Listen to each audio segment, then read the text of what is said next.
स्वागत है आपका हमारे आध्यात्मिक चैनल पर, जहां धर्म ग्रंथों से ली गई कथाएं आपको भक्ति, प्रेरणा और आत्मिक शांति का अनुभव कराएंगी।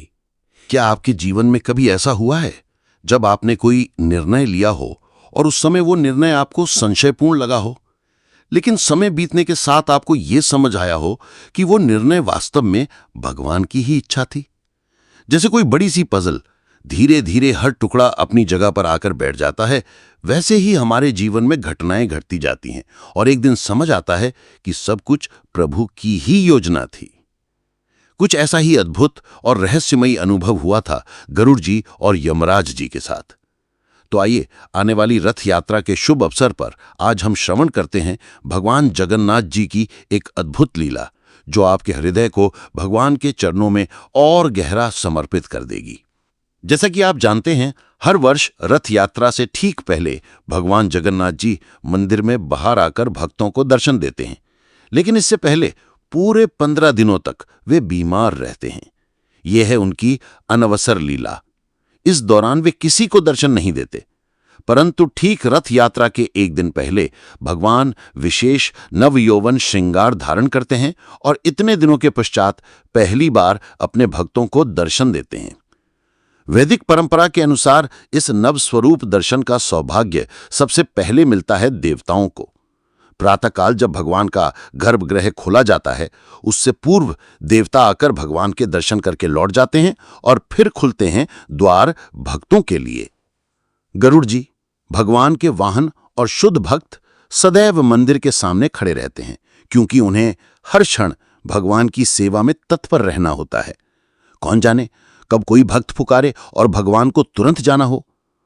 अब कथा का अद्भुत मोड़ आता है। उस दिन जब भगवान ने नव श्रृंगार किया और सभी देवता एक एक करके दर्शन कर चुके, तब अंत में यमराज जी पहुंचे। आप जानते हैं यमराज जी के पास कितना कार्य होता है। पृथ्वी से लेकर पाताल तक मृत्यु लोक के सारे जीव, उनका हिसाब किताब। इसी व्यस्तता के चलते उन्हें देर हो गई। जैसे ही वे मंदिर में प्रवेश कर रहे थे, उन्होंने देखा एक छोटी सी चिड़िया वहां गा रही थी, उड़ रही थी। यमराज कुछ क्षण उस चिड़िया को देखकर रुके, फिर गर्भगृह की ओर बढ़ गए। लेकिन ये सब देख रहे थे गरुड़ जी। गरुड़ जी के मन में तुरंत संदेह हुआ, अरे, यमराज जी ने इस चिड़िया की ओर कुछ विशेष दृष्टि से देखा है। कहीं इसका जीवन काल तो समाप्त नहीं हो गया? कहीं ये आज ही मरने वाली तो नहीं? अब गरुड़ जी तो पक्षीराज हैं, सभी पक्षियों के संरक्षक। उन्हें यह देखकर उस चिड़िया पर करुणा आ गई। वे सोचने लगे, मुझे इसकी रक्षा करनी चाहिए, मुझे इसे यमराज से बचाना होगा। बिना समय गंवाए गरुड़ जी ने अपने विशाल पंख फैलाए, उस चिड़िया को उठाया और आकाश में उड़ चले। कहां तक? हिमालय की ओर, मानसरोवर के तट तक।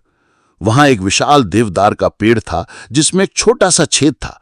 गरुड़ जी ने बहुत सावधानी से उस चिड़िया को उस छेद में छिपा दिया और फिर तुरंत वापस उड़कर पुरी लौट आए। गरुड़ जी मन ही मन प्रसन्न थे। सोच रहे थे, वाह, मैं इतनी तीव्रता से उड़कर वापस आ गया हूं कि यमराज जी को तो पता भी नहीं चलेगा कि चिड़िया कहां गई। अब वो चिड़िया सुरक्षित है, मैंने उसे यमराज से बचा लिया।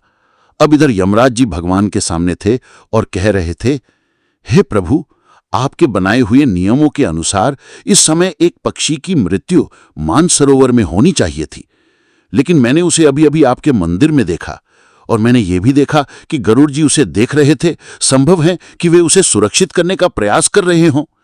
भगवान जगन्नाथ जी मुस्कुराए, बोले, हे यमराज, चिंता मत करो, सब कुछ मेरे ही नियमों के अनुसार होगा। यदि आपकी गणना कहती है कि वो पक्षी मानसरोवर में मरेगा, तो वहीं मरेगा। मेरी इच्छा को कोई टाल नहीं सकता।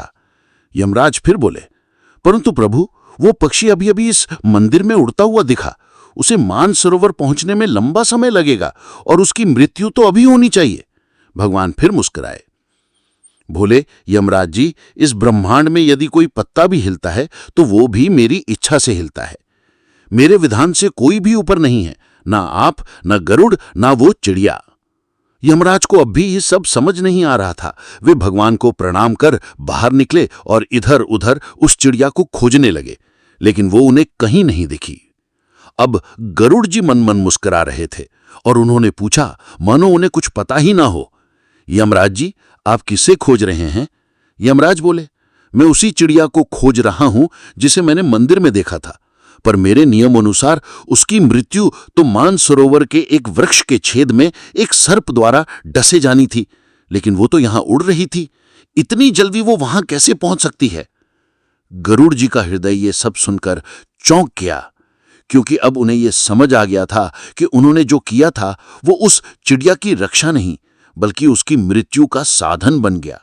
उस पक्षी की नियति थी मानसरोवर जाकर मरना, और गरुड़ जी उस नियति को पूरा करने के माध्यम बन गए।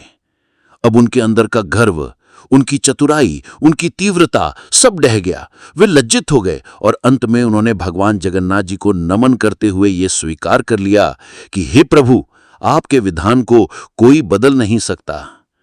भगवान की लीला सरल होते हुए भी इतनी गूढ़ होती है कि बड़े बड़े देवता भी उसे नहीं समझ सकते। तो ये थी भगवान जगन्नाथ जी की एक अनुपम लीला, जो हमें यही सिखाती है कि जीवन में चाहे हम जितने भी प्रयास करें, अंततः होता वही है जो भगवान चाहते हैं। क्या आपके जीवन में भी कभी ऐसा कोई अनुभव हुआ है जहां बाद में समझ आया हो कि ये तो प्रभु की लीला थी? अगर हां, तो नीचे कमेंट में जरूर साझा कीजिए। अगर आपको यह कथा पसंद आई हो तो कृपया इसे लाइक करें, अपने मित्रों और परिवारजनों के साथ शेयर करें और हमारे चैनल को सब्सक्राइब करना बिल्कुल न भूलें।